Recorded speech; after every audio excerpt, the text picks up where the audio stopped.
Ba sơ đây nè,គ្នាចឹងវីដេអូនេះគឺជាវីដេអូនៃធ្វើបន្តតែម្ដងអញ្ចឹងជំហានដំបូងខ្ញុំបានសរសេរលុយដែរតម្លៃរបស់វា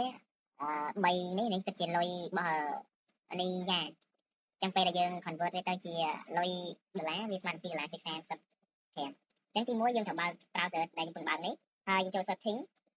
ដើម្បីយកកន្លែង beta subscribe ឬក៏វិធីទៀតយើងចូលកន្លែង profile យើងនេះមក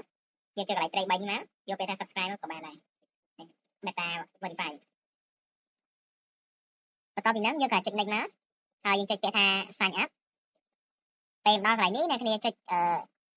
pay to get ណានេះពេលដែលយើងបាន add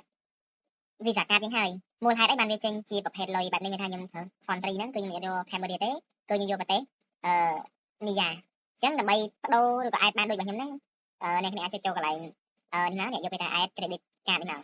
កពេលដល់កន្លែង Cambodia នេះអានេះជាលេខកាតរបស់យើងដែលយើងដាក់ឧទាហរណ៍ទេអានេះជាថ្ងៃខែរបស់យើងដែលយើងដាក់មកហើយការ CC ដែលក្នុងកាតរបស់យើងហ្នឹងអ្វីដែលចំណុចសំខាន់គឺនៅកន្លែង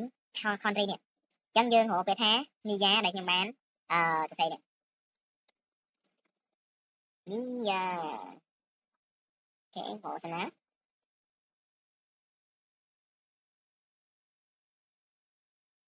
នេះយើងចុចបែបហ្នឹងមកហើយយកពេលថា save មកអញ្ចឹងវានឹងបានកាតរបស់យើងនេះដោយសារខ្ញុំអត់ការអត់ទេដោយសារខ្ញុំ add រួចហើយ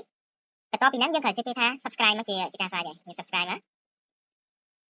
ហើយខ្ញុំនឹង exchange លុយនេះឲ្យអ្នកគ្នាមើលថាវាប្រហែល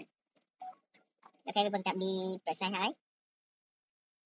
ពេលដល់កន្លែងនេះគឺវាទាមទារឲ្យយើងដាក់តាក់សញ្ញាប័ណ្ណគេថាបញ្ជាក់ verify ជាមួយយើងចាំមកតែបើសិនជាយើងបានដាក់រួចរាល់ហើយគឺវាមានសួរយើងទេតេតូនជាមួយនឹងកន្លែងនេះណាតែបើសិនយើងអត់បាន verify ជាមួយវាឬក៏អីផ្សេងៗគឺវានឹងសួរយើងនៅកន្លែងហ្នឹងអញ្ចឹងសម្រាប់វីដេអូនៃការធ្វើ subscribe នេះគឺមានប៉ុណ្ណឹងអញ្ចឹងខ្ញុំនឹងចូល Facebook មើលថាវាតិចបានអត់ហើយ Facebook វាបាន notice មកខ្ញុំអត់អូខេនេះវាបានកាត់ពីខ្ញុំហើយអញ្ចឹងខ្ញុំនឹង convert exchange nàyមើលនៅលើនេះដាក់ជាមកហើយមិញវាប្រហែលលុយយើងដាក់ខាត់លើនេះវាស្មើនឹង$2.37សម្រាប់លុយដុល្លារយើងអូខេអញ្ចឹង Facebook យើងនេះគឺវាបានកាត់ខ្ញុំហើយរួចរាល់ហើយរយៈពេលការបងចាំសារសុំតាំងខ្ញុំបានចាក់ទី24ម៉ោងដល់43ម៉ោងបើសិនជាយើងអត់បានWi-Fi មកដាក់ខ្ញុំបានខ្ញុំពីរខ្ញុំ